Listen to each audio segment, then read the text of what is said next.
Queue అనే ఒక పూర్ణ సంఖ్యకి ప్రతి ధనసరి సంఖ్య 2q రూపంలో మరియు ధన బేసి సంఖ్య 2q+1 రూపంలో ఉంటుందని మనం ఇప్పుడు చూపిస్తున్నాం. ఎట్లా అంటే ఇక్కడ q అనేటువంటిది ఒక పూర్ణ సంఖ్య, అయితే ప్రతి ధనసరి సంఖ్య అంటే ఇక్కడ మనం ఏ ఒక ధనసరి సంఖ్య అనుకుందాం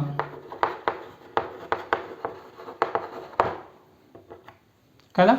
సో ఏ ఒక ధనసరి సంఖ్య అయితే కనుక దాని యొక్క రూపము 2q రూపంలో ఉంటుందని చెప్పి మనం ఇప్పుడు చూపించాల్సి ఉంటుందన్నమాట. ఏ విధంగా మనకు యూక్లిడ్ భాగాహార శేష విధి యొక్క స్టేట్మెంట్ ఏంటంటే a = bq+r.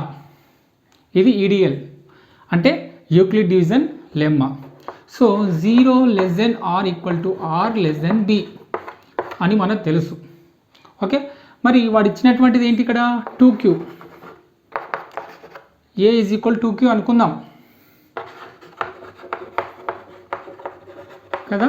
సో ఇక్కడ q అంటే ఏంటిది, ఇక్కడ కోషెంట్, 2 అంటే భాజకం అంటే b = 2.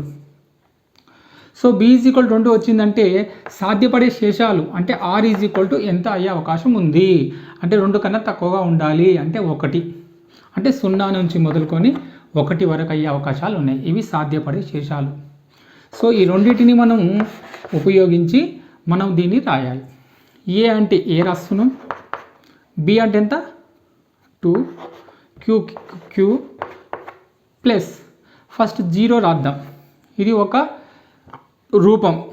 నెక్స్ట్ ఏ = 2q ప్లస్ మళ్ళీ 1. సో మనకి ఇక్కడ 2 రూపాలు వచ్చినాయి, r = 0 అయినప్పుడు, r = 1 అయినప్పుడు కదా. సో ఇక్కడ ఏదైనా ఒక సంఖ్యని, ధన సంఖ్యని, ఏదైనా ఒక పూర్ణ సంఖ్యని మనము 2 చేత భాగించినప్పుడు శేషము గనక 0 వస్తే, 2 చేత భాగించినప్పుడు శేషం 0 వస్తే అది సరి సంఖ్య. అదే 2 చేత భాగించినప్పుడు శేషము గనక 1 వస్తే అది బేసి సంఖ్య. ఇది మనం కిందటి వీడియోలో కూడా మనం ఈ విషయం గురించి కూలంకషంగా కూడా మనం తెలుసుకున్నాం. ఇప్పుడు ఈ యొక్క ఉదాహరణలో మనం వాటి గురించి ఇక్కడ రాస్తున్నాం. a = 2q అనేటువంటిది ఒక సరి సంఖ్య యొక్క రూపం మరియు a = 2q+1 అనేటువంటిది ఒక బేసి సంఖ్య యొక్క రూపం. ఓకే, సో ఇక్కడ ఏదైనా ప్రతి ధన సరి సంఖ్య, ఇది ఒక ధన సంఖ్య అయితే కనుక, ఏ అనేటువంటిది ఒక ధన సంఖ్య అయితే కనుక తప్పకుండా అది 2q రూపంలో ఉంటుంది, శేషం 0గా ఉంటుందన్నమాట. ఓకే, నెక్స్ట్ అదే కనుక ఒక ప్రతి ధన బేసి సంఖ్య, ఇక్కడ ఏ కనుక ధన బేసి సంఖ్య అయితే కనుక దాని యొక్క శేషం అనేది 1గా ఉంటుంది, 2q+1 రూపంలో ఉంటుందన్నమాట. సో దీన్ని బట్టి మనం అది సరి సంఖ్య రూపమా బేసి సంఖ్య రూపం అనేది మనం తెలుసుకోవచ్చు.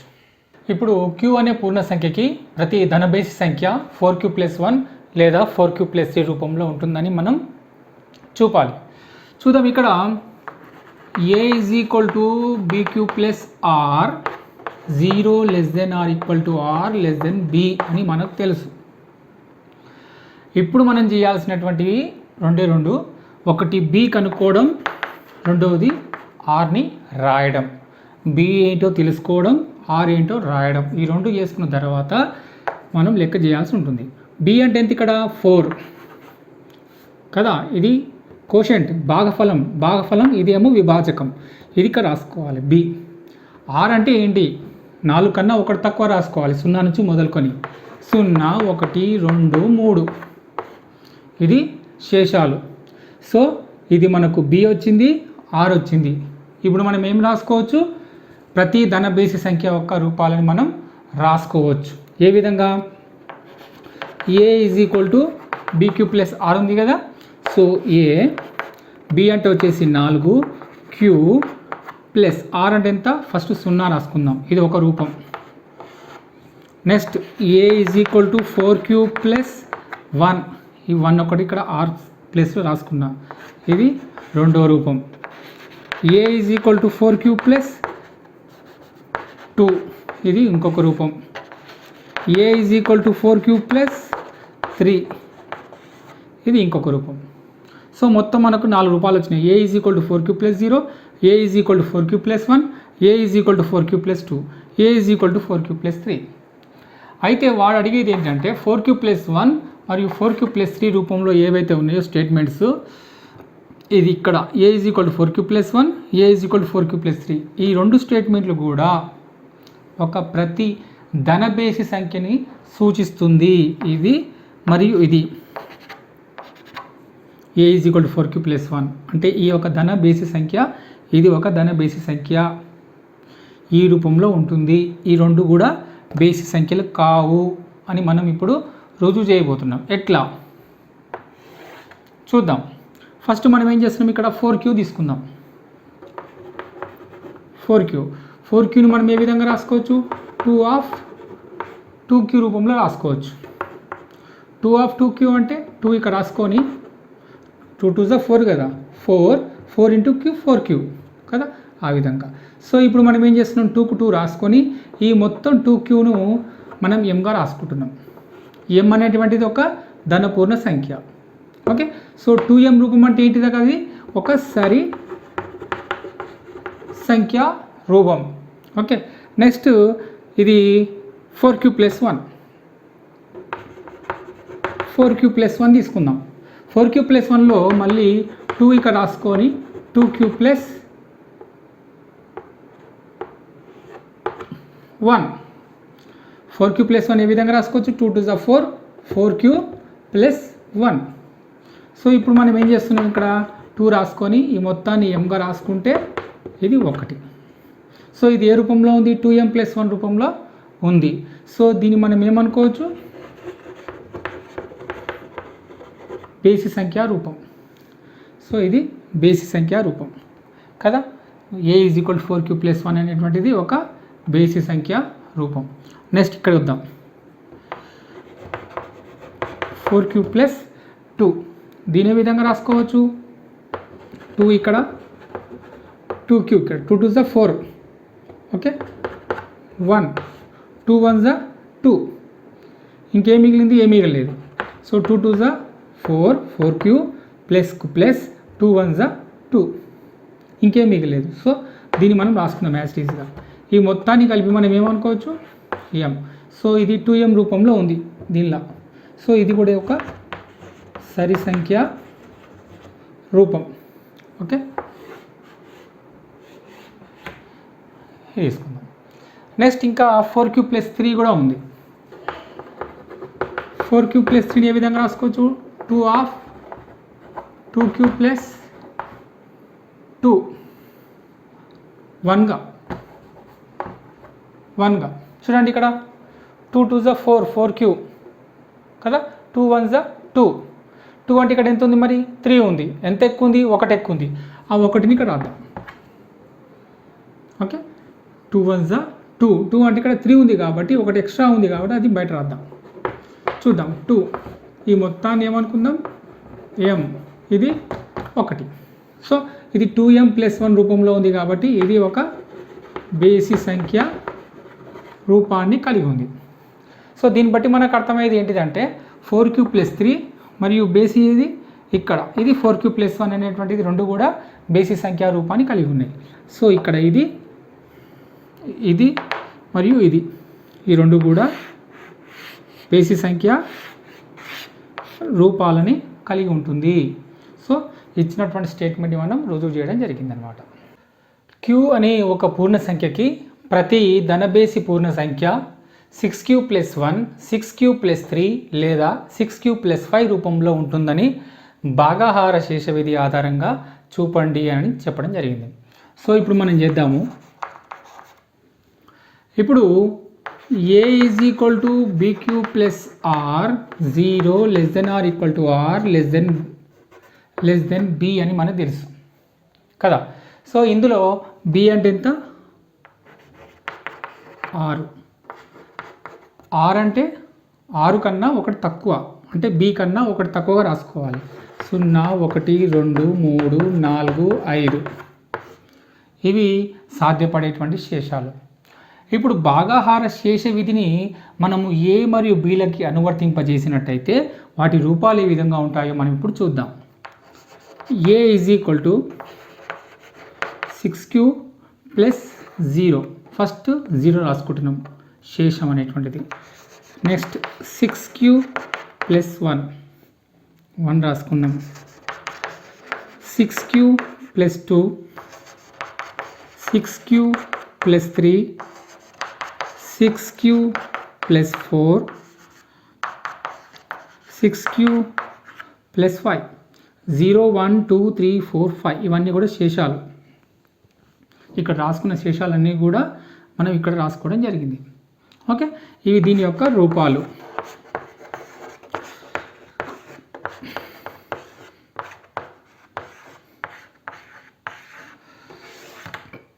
ఇప్పుడు చూద్దాం, వాడు అడిగింది ఏంటి ఇక్కడ 6q ప్లస్ 1, 6q ప్లస్ 3 మరియు 6q ప్లస్ 5 ఈ మూడు కూడా బేసి పూర్ణ సంఖ్యని సూచిస్తాయి. 6q ప్లస్ 1 ఇది, 6q ప్లస్ 3 ఇది, 6q ప్లస్ 5 ఈ మూడు కూడా ధనబేసి సంఖ్య, ధనబేసి పూర్ణ సంఖ్య అన్నట్టు. సో వీటిని సూచిస్తాయని చెప్పేసి వాడు అంటున్నాడు. అంటే మిగతావి ఏవైతే ఉన్నాయో మూడు కూడా అవి సరి సంఖ్యలు అయి ఉంటాయన్నమాట. ఈ మూడు మాత్రమే బేసి పూర్ణ సంఖ్యలు. మనం రుజువు చేద్దాం. ఫస్ట్ 6q తీసుకుందాం. దీన్ని మనం ఏ విధంగా రాసుకోవచ్చు? 2/3qగా రాసుకోవచ్చు. ఎందుకంటే 2 3 6 q.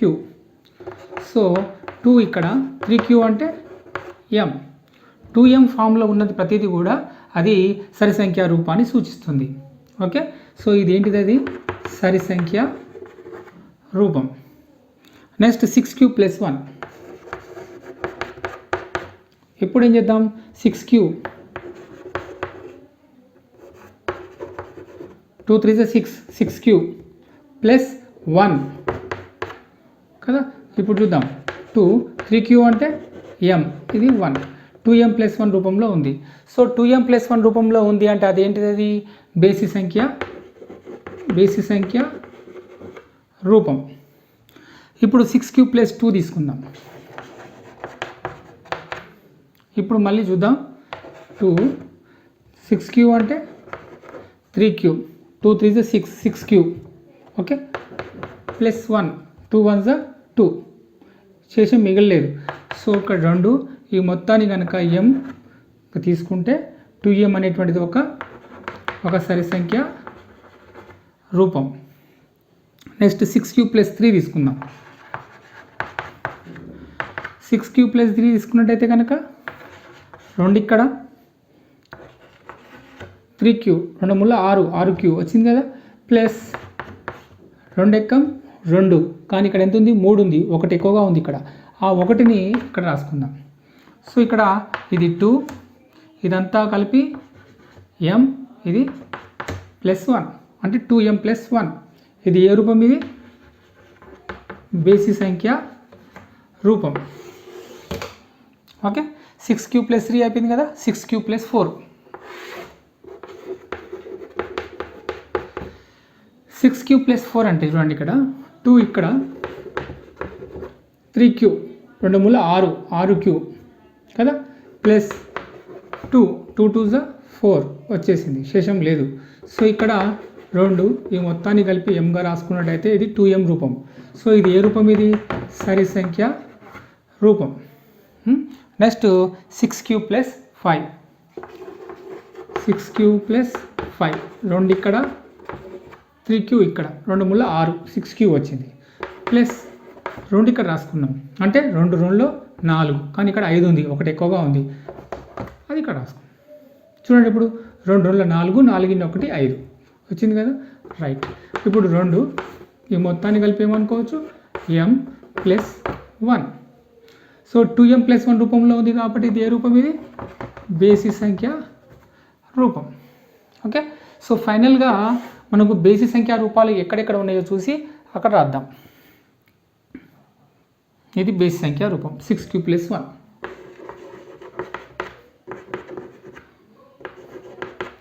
ఇంకొకటి 6q ప్లస్ 3 బేసి సంఖ్యా రూపం. ఇంకొకటి 6 క్యూబ్ ప్లస్ 5. ఈ 3 మాత్రమే బేసి సంఖ్య రూపాలు. అదే వాడు ఇక్కడ చెప్పడం కూడా అదే జరిగింది. 6 cube plus 1, 6 cube plus 3, 6 cube plus 5 ఈ 3 కూడా ఒక బేసి పూర్ణ సంఖ్యని అవి సూచిస్తాయి. బేసి ధన సంఖ్యని అది సూచిస్తుంది. దాని యొక్క రూపాలు అవి. ఏదైనా ధనపూర్ణ సంఖ్య వర్గం 3p లేదా 3p+1 రూపంలో ఉంటుందని భాగాహార శేష విధి ఆధారంగా చూపండి అని అన్నాడు అనమాట. వీటిని మనం ఏ విధంగా చేయాలంటే, ఫస్ట్ ధనపూర్ణ సంఖ్య అంటే ఏంటిది? ఇక్కడ ధనపూర్ణ సంఖ్య వచ్చేసి ఏ. ఓకే, సో ఇప్పుడు మనం రాసుకోవాల్సింది ఫస్ట్ స్టెప్ బి కనుక్కోవాలి. దాని ద్వారా ఆర్ను కూడా మనం కనుక్కోవాలి. సో బి వచ్చేసి ఏంటి? ఇక్కడ 3 భాజకం. So r is equal to మనకు కావాలి. ఆర్ అంటే ఏంటిది? బి కన్నా ఒకటి తక్కువగా రాసుకోవాలి. అంటే 0, 1, 2.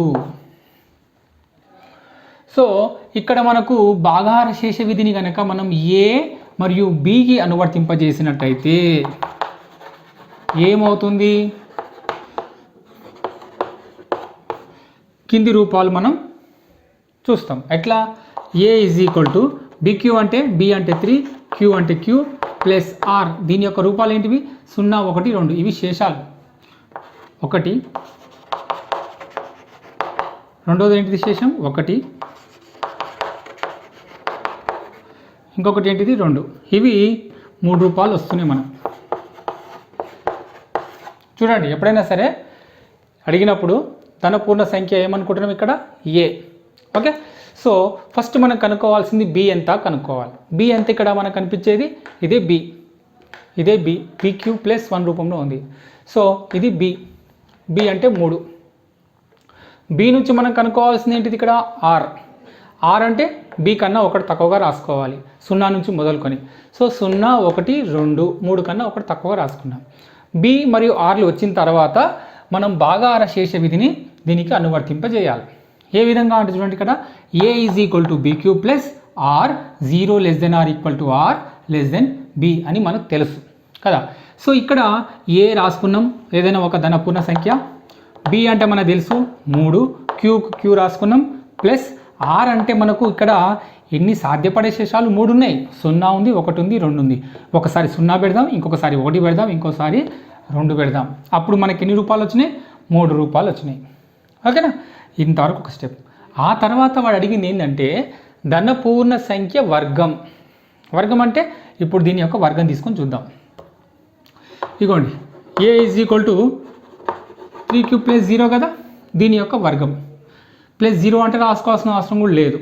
So a² is equal to 3q². ఈ ధనపూర్ణ సంఖ్య యొక్క వర్గం అన్నాడు కాబట్టి 3qని యొక్క వర్గం చేసుకున్నాం. a² ఈజ్ ఈక్వల్ టు దీని యొక్క వర్గం చేసి ఎంత? 3ను స్క్వేర్ వేస్తే 9, క్యూను స్క్వేర్ వేస్తే q².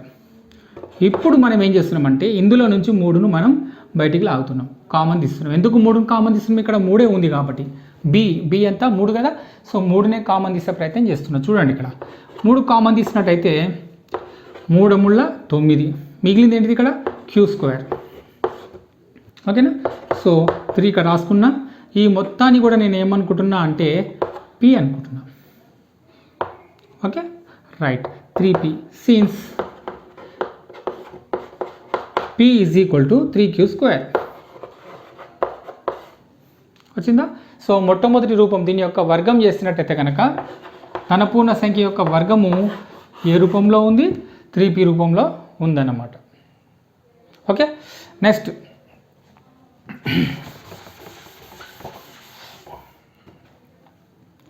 a is equal to 3q + 1. a is equal to 3q + 1. ఇది కూడా ఒక ధనపూర్ణ సంఖ్య ఉంది. ఈ ధనపూర్ణ సంఖ్యను ఏం చేయాలి? మనం వర్గం చేయాలి. సో మనం బోత్ సైడ్స్ అంటే రెండు వైపులా కూడా మనం ఏం చేయాలి? వర్గం చేయాలి. సో ఇక్కడ a² is equal to 3q + 1 whole square చేద్దాం. ఇప్పుడు a² is equal to 3q + 1 whole square అంటే మనకు ఒక సూత్రం కనబడుతుంది. ఏంటిది అది? a + b whole square formula. a + b whole square formula ఏంటిది? ఇక్కడ a² + 2ab + B square formula. So మనం ఈ ఫార్ములాని ఏ ప్లస్ బి హోల్ స్క్వేర్ ఫార్ములాని విస్తరించుకుంటే మనకి ఈ రూపం వస్తుంది. సో ఇక్కడ సేమ్ అదే ఫార్ములాని ఇక్కడ అప్లై చేసినట్టయితే కనుక దీన్ని మనం స్క్వేర్ చేద్దాం. 3q హోల్ స్క్వేర్ అంటే 9q స్క్వేర్. 2ab 2 ముళ్ళ 6, 6 ఒకట్ల 6, 6q. తర్వాత బి స్క్వేర్ అంటే 1 స్క్వేర్. 1 స్క్వేర్ అంటే 1 రాసుకుంటే సరిపోతుంది. ఇప్పుడు చూద్దాం, ఇందులో మనకు 3 కామన్ తీసే ప్రయత్నం చేద్దాం. ఎందుకు 3 కామన్ తీయాలంటే ఇక్కడ మీకు ముందే చెప్పిన భాజకం ఎంత 3. సో 3ను కామన్ తీసి రాద్దాం. ఎందులో పోతుంది ఇక్కడ 3 ముళ్ళ 9 వచ్చిందా? వచ్చింది 3 ముళ్ళ 9. క్యూ స్క్వేర్ మిగిలిపోయింది కదా, క్యూ స్క్వేర్ వచ్చేసింది. నెక్స్ట్ ప్లస్ ఉంది కదా, ప్లస్ రాద్దాం. ఇక్కడ 6, ఇక్కడ 3 ఎందులో పోతుంది? ఇక్కడ 3 2 6, 2 క్యూ మిగిలింది, క్యూ అయిపోయిందా? అయిపోయింది, క్లోజ్. ప్లస్ 1 వచ్చేసి నెక్స్ట్ ఇక్కడ 3 రాసుకొని ఈ మొత్తాన్ని కూడా మనం ఏమనుకుందాం? పి అనుకుందాం. ఇది ప్లస్ 1 ఇక్కడ రాసుకుందాం. Since p is equal to ఇక్కడ p is equal to 3q square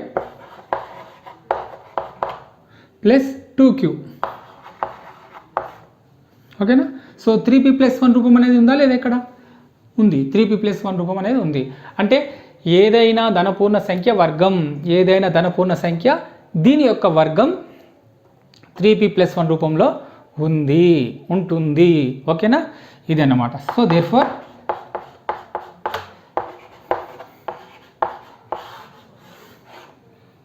ఈ విధంగా.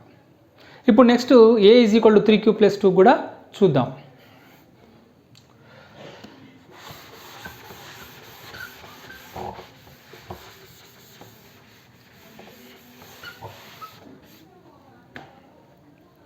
Next a is equal to 3q plus 2 దీన్ని కూడా మనం చేద్దాం.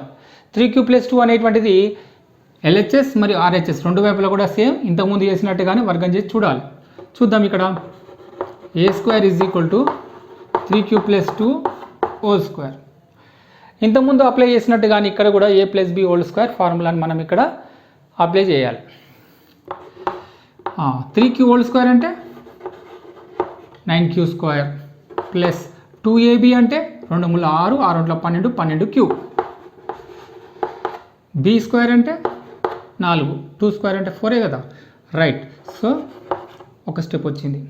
మళ్ళీ ఇందులో నుంచి మనం ఏం కామన్ తీయచ్చు? 3 కామన్ తీయాలి. సో ఇక్కడ b ఈజ్ ఈక్వల్ టు 3 కాబట్టి 3 కామన్ తీసి రాద్దాం. 3 3 is 9, 9q స్క్వేర్ వచ్చిందా? ఇక్కడ 3 రాసి 4q. ఎందుకు? 3 4 12, 12 క్యూకు క్యూ. ఓకే, దీన్ని మనం ఏం రాసుకోవచ్చు? 3 ప్లస్ 1గా కూడా రాసుకోవచ్చు. ఎందుకు 4ని నేను 3 ప్లస్ 1గా రాసుకున్నా అంటే 4లో కూడా 3 ఉంది, 3 ప్లస్ 1గా రాసుకోవచ్చు. ఇప్పుడు 3 ఇందులో నుంచి మనం కామన్ తీయవచ్చు. ఇక్కడ 3, ఇక్కడ 3 మరియు ఇక్కడ 3. ఈ మూడింటిని కూడా మనం కామన్ తీసి రాసుకుంటే ఏ రూపం వస్తుందో గమనిద్దాం. ఇదే కదా కామన్ తీయడం, 3q స్క్వేర్. ఈ 3 ఆల్రెడీ కామన్ తీసినాం కాబట్టి మిగిలేది ఎంత? 4q ప్లస్ ఈ 3 ఆల్రెడీ కామన్ తీసినాం కాబట్టి మిగిలేది ఎంత? 1. 3 1 3 వచ్చింది కదా. లాస్ట్ మిగిలేది ఎంత ఇప్పుడు? 1. సో ఇప్పుడు మనం ఏం చేద్దాము? 3q square plus 4q plus 1 ఏదైతే ఉందో ఆ మొత్తాన్ని కూడా మనం ఏమనుకుందాం? p ప్లస్ 1, 3p ప్లస్ 1 రూపం వచ్చింది. సో చూడండి, ఇక్కడ a square is equal to 3p plus 1 రూపం కలిగి ఉంది. ఓకే, ఏంది? a square. సో ఫైనల్గా మనం తెలుసుకున్నది ఏంటంటే ఏదైనా ధనపూర్ణ సంఖ్య యొక్క వర్గం, ధనపూర్ణ సంఖ్య అంటే మనం అనుకున్నాం కదా a అని, దీని యొక్క వర్గం అనేది ఏ రూపాన్ని కలిగి ఉంటుందంటే ఒకటి 3p రూపంలో ఉంటుంది, ఇంకొకటేమో 3p ప్లస్ 1 రూపంలో ఉంటుందన్నమాట. ఈ విధంగా ఏదైనా ధనపూర్ణ సంఖ్య యొక్క ఘనం 9m లేదా 9m+1 లేదా 9m+8 రూపంలో ఉంటుందని భాగాహార శేష విధి ఆధారంగా ఇప్పుడు మనం చూపాలి.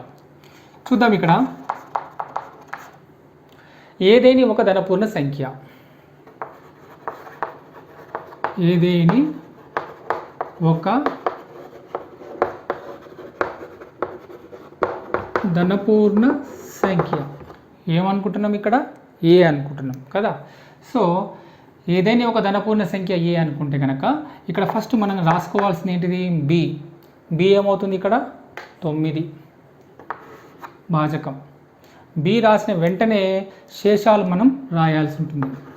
So r is equal to ఎంత, 0 1 2 3 4 5 6 7 8. 9 కన్నా 1 తక్కువగా రాసుకోవాలన్నమాట. ఇప్పుడు భాగాహార శేష విధిని ఏ మరియు బిలకు అనువర్తింపజేస్తే చూడండి ఏమవుతుంది, ఇక్కడ a is equal to BQ plus r భాగాహార శేష విధిని మనము ఏ మరియు బిలకి అనువర్తింపజేయాలి. ఓకే. సో ఇక్కడ a is equal to b ఎంత, 9 ప్లస్ ఆర్ అంటే 0 1 2 3 అన్నీ కూడా ఇక్కడ అప్లై చేసుకుంటూ వెళ్ళాలి. అది దాని యొక్క రూపాలు. సో వాటి రూపాలు అనేది ఫస్ట్ రాసుకుందాం. 0 a is equal to 9³ plus 1 9³ plus 2 9³ plus 3 9³ plus 4 9³ plus 5 9³ plus 6 9³ plus 7 9³ plus 8 ఇన్ని రూపాలు ఉంటున్నాయి. సో ప్రతిదానికి కూడా మనం గణన చేసుకుంటూ వెళ్తే మనకు చాలా కష్టం అవుతుంది. కాబట్టి సులభంగా చేయాలంటే మీకు ఒక చిన్న ఉదాహరణ ఇస్తాను. ఈ శేషాలు అనేది ఇక్కడ 0 1 2 3 4 5 6 7 8 ఏవైతే ఉన్నాయో వాటిని మనము ఒక్కొక్క ధనపూర్ణ సంఖ్యకు గణం చేయకుండా దీన్ని మనము ఆర్ అనుకునే చేద్దాం. చూడండి ఏ విధంగాను, a is equal to 9³ plus r అనుకొని దాని యొక్క ఘనాన్ని కనుక్కుందాం. ఏమవుతుందో చూద్దాం. ఇక్కడ ఘనము చేయగా ఇరువైపులా ఘనము చేయగా 9³ plus r cube. Next a plus b whole క్యూబ్కు ఫార్ములా రాయాలి. ఇక్కడ ఏ ప్లస్ బి ఓల్డ్ క్యూబ్కు ఫార్ములా ఏంటిదంటే a cube plus 3a² b plus 3ab² plus b cube. ఇది ఏ ప్లస్ బికి ఓల్డ్ క్యూబ్కి ఫార్ములా. ఈ విస్తరణ రూపాన్ని మనం ఏం చేస్తున్నామంటే ఇక్కడ మనం అప్లై చేయాల్సి ఉంటుంది. ఎట్లా చూడండి, ఇక్కడ ఏ క్యూబ్ ఈజ్ ఈక్వల్ టు ఈ మొత్తాన్ని కూడా క్యూబ్ చేయాల్సి ఉంటుంది. క్యూబ్ అంటే ఏంది, 9³ whole cube plus 3a² b 3a² b 3a² into b plus 3a into b² plus b³ అంటే r³. ఇప్పుడు మనం ఏం చేద్దామంటే క్యూబ్ని లోపలికి తీసుకెళ్దాం. అంటే 9³ 3 ఈ స్క్వేర్ని లోపలికి తీసుకెళ్దాం. అంటే 9² q² into r plus 3 into 9 ఇది q. ఓకే.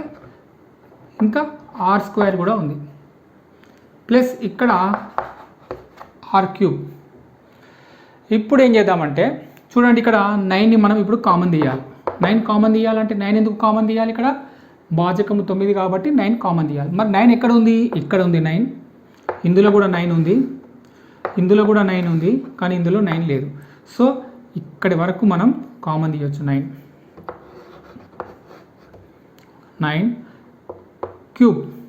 ఇక్కడ ఎన్ని 9లు కామన్ తీసినా ఒకటే 9 అంటే ఇంకెన్ని ఉంటాయి, ఇక్కడ 2 ఉంటాయి. సో 9² ఇక్కడ క్యూబ్. ఓకే, ఇక్కడ 9 స్క్వేర్, రెండునే 9s ఇక్కడ. సో ఒక 9 ఇక్కడ బయటికి లాగితే ఇంకొక 9 ఉంటుంది, 9. ఇంకా 3q² r.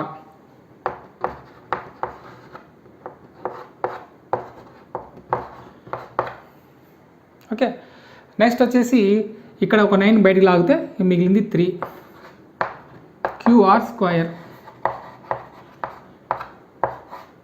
ఇందులో 9 లేదు, సో ఇక్కడికే కామన్ తీయడం అయిపోయింది కాబట్టి బ్రాకెట్ క్లోజ్. మిగిలింది లాస్ట్లో r3. ఓకే, ఇప్పుడు ఇదంతా కూడా నేనేమనుకుంటున్నా అంటే m, చివర్లో r3, 9m + r3. ఇది దేని యొక్క రూపం? a3. అంటే ఏదైనా ఒక ధనపూర్ణ సంఖ్య యొక్క ఘనం యొక్క దీని సంక్షిప్త రూపం ఈ విధంగా ఉంటుంది, 9m + r3. ఓకే, ఇప్పుడు మనం ఏం చేద్దాం, ఇప్పుడు a3 = 9m + r3 ఉంది కదా. మనకు శేషాల గురించి ఇంతకుముందు రాసుకున్నాం కదా, 0, 1, 2, 3, 4, 5, 6, 7, 8 ఇవి కదా. సో ఇప్పుడు మనం ఏం చేద్దామంటే వీటిని శేషాలను ఇందులో మనం ప్రతిక్షేపిద్దాం. a3 = 9m + r అంటే 0, rకు బదులుగా మనం ఇక్కడ 0 ప్రతిక్షేపించినాం.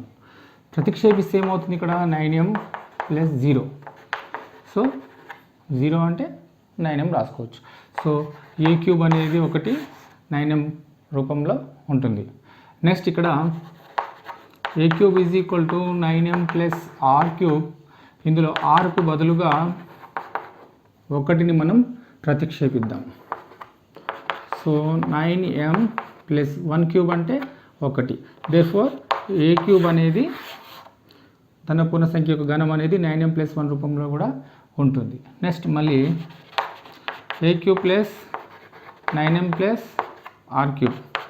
ఇప్పుడు ఇక్కడ మనం r = 1 అనుకున్నాం కదా. ఇప్పుడు ఇక్కడ r = 2 అనుకుందాం, 9m + 2³.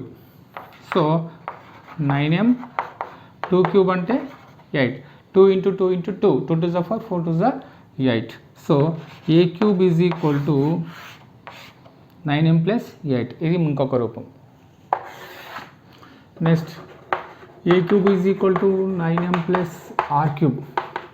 ఇక్కడ 9m + rకు బదులు ఇంతకుముందు 2 తీసుకున్నాం కదా, ఇప్పుడు 3 తీసుకుందాం, 3³ r = 3 తీసుకుంటే ఏమవుతుంది, 3 × 9, 9 × 27. ఓకేనా, ఆ విధంగా. ఇంకా తీసుకుందాం అవసరమైతే. a3 = 9m + r⁻³. 9m plus ఇక్కడ ఏం తీసుకోవచ్చు, 4 తీసుకోవచ్చు, 4³ అంటే r = 4 అయితే కనుక. సో ఏమవుతుంది ఇక్కడ 9m 4 4 16, 16 4 64, 64 4 256, 256. చాలు, ఇంతవరకు చాలు. సో ఇక్కడ మనము గమనించాల్సింది ఏంటంటే ఏదైనా ఒక ధనపూర్ణ సంఖ్య యొక్క ఘనము మనకు సాధ్యమయ్యే శేషాలు ఎంతవరకు ఉన్నాయి, ఇక్కడ 8 వరకే ఉన్నాయి. సో 8 వరకు మాత్రమే మనం తీసుకోవాలి. ఇది శేషం 1, 8. ఇది 8ని దాటిపోయింది, 8ని దాటిపోయింది కాబట్టి తీసుకోవడానికి అవసరం లేదు, ఇది నాట్ అప్లికేబుల్. ఇది 256, ఇది కూడా మనం తీసుకోవడానికి అవసరం లేదు. సో ఇక్కడ మనం తీసుకోవాల్సినటువంటివి ఏవి అంటే a3 = 9m, a3 = 9m + 1, a3 = 9m + 8. ఈ 3 మాత్రమే a3 = 9m + r3ని మనకు సాటిస్ఫై చేస్తున్నాయి. ఓకేనా. ఏదైనా ధనపూర్ణ సంఖ్య nకు n, n+2, n+4లలో 1 మాత్రమే 3 చేత భాగించబడుతుందని చూపండి. చూద్దాం. ఇక్కడ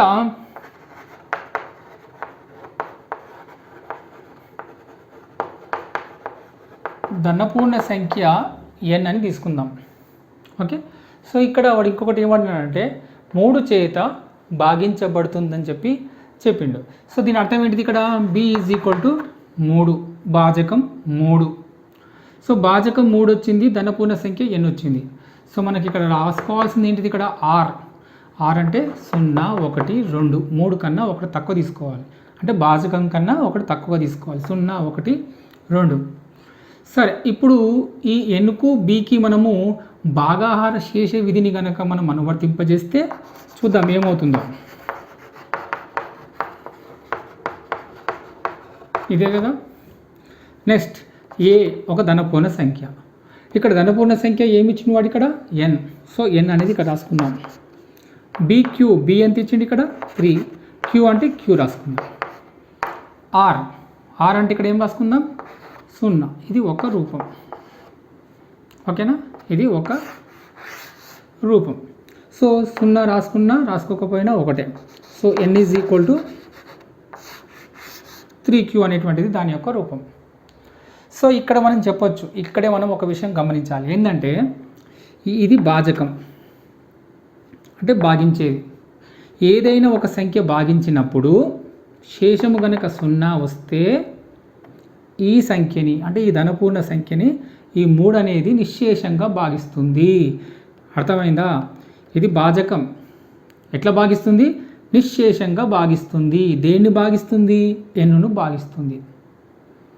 ఓకేనా, రైట్. ఎప్పుడు 0 వచ్చినప్పుడు మాత్రమే భాగిస్తుంది అని చెప్పి మనం గమనించాలి. సో ఎన్ అయ్యే సందర్భంలో మాత్రమే అది 3 చేత భాగించబడుతుంది. ఇంకొకటి ఏం చూద్దాం, ఇక్కడ n+2 ఉంది. మరి ఈ సందర్భంలో అది శేషం 0 అవుతుందా చూద్దాం. n is equal to 3q కదా, n is equal to 3q వచ్చింది కదా. ఇప్పుడు మనం చేద్దాం. n+2 అయ్యే సందర్భం లోపల, n+2 అయ్యే సందర్భం లోపల 3q+2 తీసుకుందాం. చూడండి, ఇక్కడ శేషం 0 వచ్చిందా? రాలేదు. అంటే 3 చేత ఈ n+2ని భాగించినప్పుడు, అంటే ఈ విధంగా, ఓకే, ఇక్కడ q వస్తుంది. శేషం ఎంత వచ్చింది? 2 వచ్చింది. అంటే 3q+2 భాగించినప్పుడు n+2ను భాగించినప్పుడు శేషం ఎంత వచ్చింది? ఇక్కడ మనకు 2 వచ్చింది. మన నిశ్శేషంగా భాగించిందా? భాగించలేదు. సో దీని అర్థం ఏంటంటే n+2ని 3 అనేది నిశ్శేషంగా భాగించడం లేదు. ఓకే, నెక్స్ట్ n+4 చూద్దాం. n is equal to 3q అయిపోయింది కదా. సో దీని నుంచి n+4 తీసుకుంటే, అంటే ఇరువైపులా కూడా 4 కలపాలి. 3q+4. మరి ఇక్కడ 4 ఉంది. 4 ఉంటే ఏం చేసుకోవచ్చు? 3+1గా రాసుకోవచ్చు. ఎందుకు 3+1గా అంటున్నా అంటే, ఇక్కడ 3 అనేది ఉంది, ఇందులో కూడా 3 అనేది ఉంది. ఏ విధంగా రాసుకోవచ్చు? 3+1గా రాసుకుంటే 4 అవుతుంది అనమాట. అందుకే దాన్ని విడి తీసుకున్నాం. ఇప్పుడు చూద్దాం. 3 ఉంది కదా, ఇక్కడ 3 ఉంది, ఇక్కడ 3 ఉంది కదా.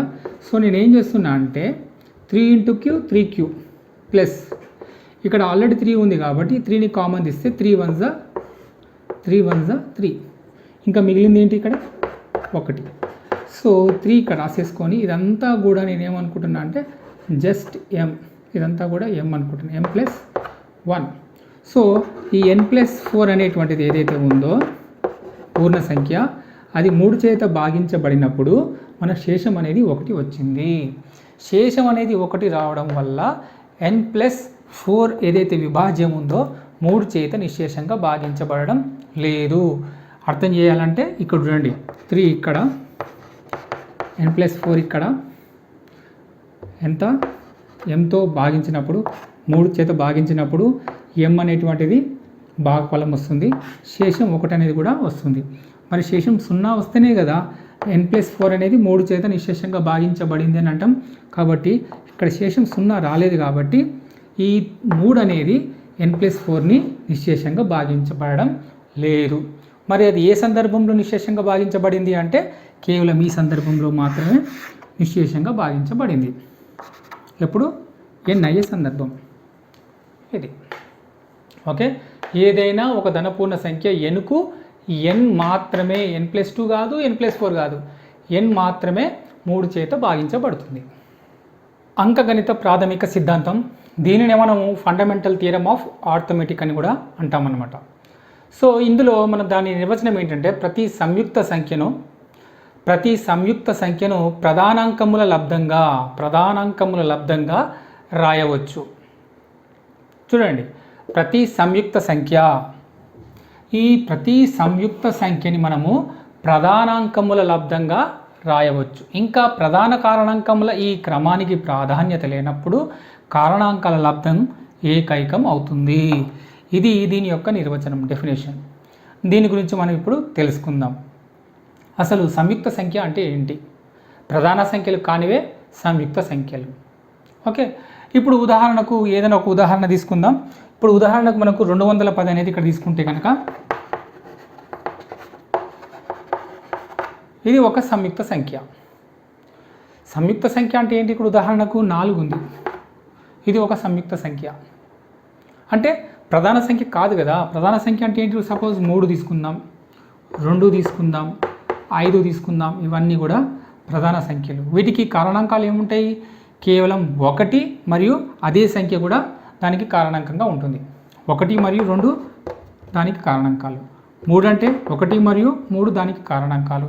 5 అంటే 1 మరియు 5 దానికి కారణాంకాలు ఉంటాయి. రెండే కారణాంకాలు, ఒకటేమో 1 మరియు అదే సంఖ్య. ఈ విధంగా రెండే కారణాంకాలతో కూడినటువంటి సంఖ్య ఏదైతే ఉంటుందో అది ప్రధాన సంఖ్య. అలా కాని పక్షంలో అది సంయుక్త సంఖ్య అవుతుంది. ఉదాహరణకు 4 తీసుకున్నట్టయితే కనుక చూడండి, 1 కారణాంకమే, 2 కారణాంకమే, అవునా? తర్వాత 4 తనకు తాను కూడా కారణాంకమే. ఎన్ని కారణాంకాలు వచ్చినాయి? అక్కడ 3 కారణాంకాలు వచ్చినాయి. కాబట్టి అది ప్రధాన సంఖ్య కాదు కదా. సో ఇక్కడ ప్రధాన సంఖ్యలు కానివన్నీ కూడా సంయుక్త సంఖ్యలు. వీటిని కాంపోజిట్ నెంబర్స్ అని కూడా మనం ఇంగ్లీష్లో అంటూ ఉంటాం. ఇక్కడ ఇంకొక విషయం గుర్తుపెట్టుకోవాలి. 1 అనేటువంటిది ప్రధాన సంఖ్య కాదు మరియు సంయుక్త సంఖ్య కూడా కాదు. ఎందుకంటే ఒకటే కారణాంకం ఉంది. ప్రధాన సంఖ్యన అంటే అది ప్రధాన సంఖ్య అనడానికి కూడా కారణం లేదు. ఎందుకంటే ప్రధాన సంఖ్యకు తప్పకుండా 2 కారణాంకాలు ఉండాలి. ఒకటే ఉండాలి, ఇంకొకటి అదే సంఖ్య కూడా కారణాంకమై ఉండాలి. కాబట్టి ఇక్కడ ఒకే కారణాంకాన్ని కలిగి ఉన్నందుకు కారణం చేత అది ప్రధాన సంఖ్య కాదు మరియు సంయుక్త సంఖ్య కూడా కాదు. ఈ విషయాన్ని మనం గుర్తుపెట్టుకోవాలి. నెక్స్ట్ ఇప్పుడు ఈ ఉదాహరణ 210ని తీసుకొని, అంటే ఈ యొక్క కాంపోజిట్ నెంబర్, ఈ యొక్క సంయుక్త సంఖ్యని తీసుకొని ప్రధానాంకముల లబ్ధంగా ఏ విధంగా రాయొచ్చో తెలుసుకుందాం.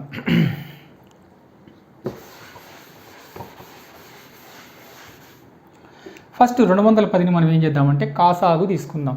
కాసాగు అంటే మనం 6వ తరగతి 7వ తరగతిలో కాసాగు గురించి తెలుసుకున్నాం కాబట్టి ఇప్పుడు కాసాగుకు పెద్దగా ఇబ్బంది ఉండేది ఏం లేదు. ఏ ఎక్కంతో తీసుకుందాం? కాసాగు కనిష్ట సంఖ్యతో స్టార్ట్ చేద్దాం. 2 ఎక్కంతో తీసుకుందాం. 2 1ల 2, 1 తీసుకోవాలి. 2 సున్నాల 0, ఎంత మిగులుతుంది? 1. 1 అంటే 10, 2 5ల 10. ఇక్కడ 1ల స్థానంలో కనుక సరి సంఖ్య ఉంటే అది 2 చేత భాగించబడుతుంది. లేని పక్షంలో 3 చేత కానీ 5 చేత కానీ భాగించబడవచ్చు. సో ఇక్కడ మనం చూద్దాం. 3 ఎక్కిని తీసుకుందాం.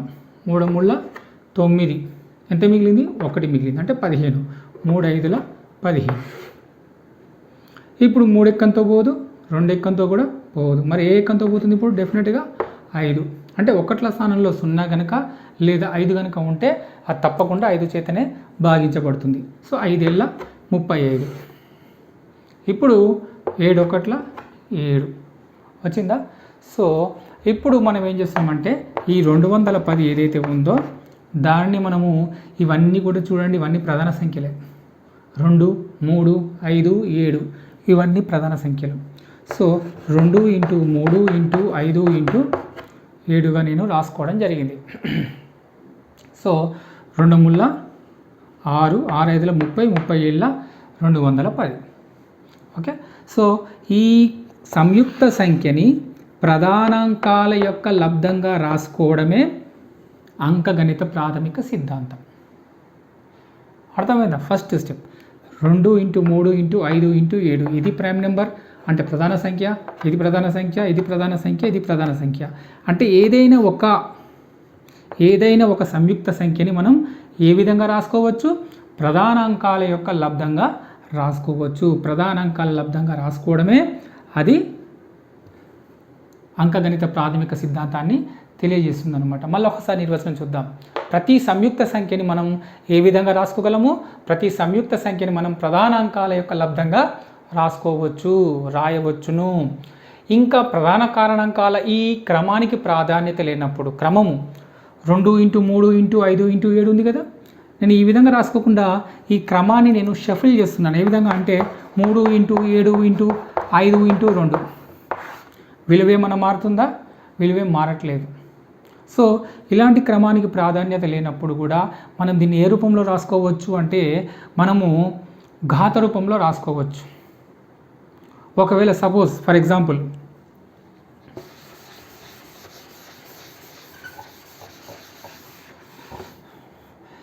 ఈ విధంగా ఉందనుకోండి, ఇట్లా ఉందనుకుందాం. సపోజ్ ఏదో ఒక విలువ ఉంది, ఇక్కడ సమ్ XYZ ఏదో అంకె ఉందనుకుందాం. ఇప్పుడు ఈ విధంగా ప్రధాన కారణాంకాల యొక్క లబ్ధంగా రాసుకున్నప్పుడు వీటి యొక్క క్రమానికి ప్రాధాన్యత లేదు. మనకు కావాల్సింది ఏంటిది? ఇక్కడ ఘాత రూపంలో రాసుకోవాలనుకుంటే కనుక 2 ఎన్నిసార్లు రిపీట్ అయింది? ఇక్కడ 2 టైమ్స్ రిపీట్ అయింది. సో 2 × 2 దాన్ని ఏం రాసుకోవచ్చు? 2 ఘాతము 2గా రాసుకోవచ్చు. మరి ఇక్కడ 3 ఎన్నిసార్లు రిపీట్ అయింది? ఇక్కడ 3 సార్లు రిపీట్ అయింది. సో 3 ఎన్నిసార్లు రాసుకోవచ్చు? 3 సార్లు, అంటే 3 ఘాతం 3గా రాసుకోవచ్చు. అంటే 2ను 2 సార్లు గుణించడం, 3ను 3 సార్లు గుణించడం, 5 ఎన్నిసార్లు గుణించడం? ఇక్కడ కేవలం ఒకేసారి గుణించడం కాబట్టి 5 ఘాతం 1. ఘాతం 1 రాసినా పర్వాలేదు. సో దీన్ని ఈ విధంగా మనం రాయొచ్చు అనమాట. సో 2 ఘాతం 2, 3 ఘాతం 3 × 5. సో ఇది దీని యొక్క రూపం. ఇది ఏదైనా ఒక సంఖ్యని మనం ప్రధానాంకాల లబ్ధంగా రాసుకున్నప్పుడు దాని యొక్క కారణాంకాల లబ్ధం ఏకైకము అవుతుందని చెప్పడానికి ఇది ఒక చిన్న ఉదాహరణ.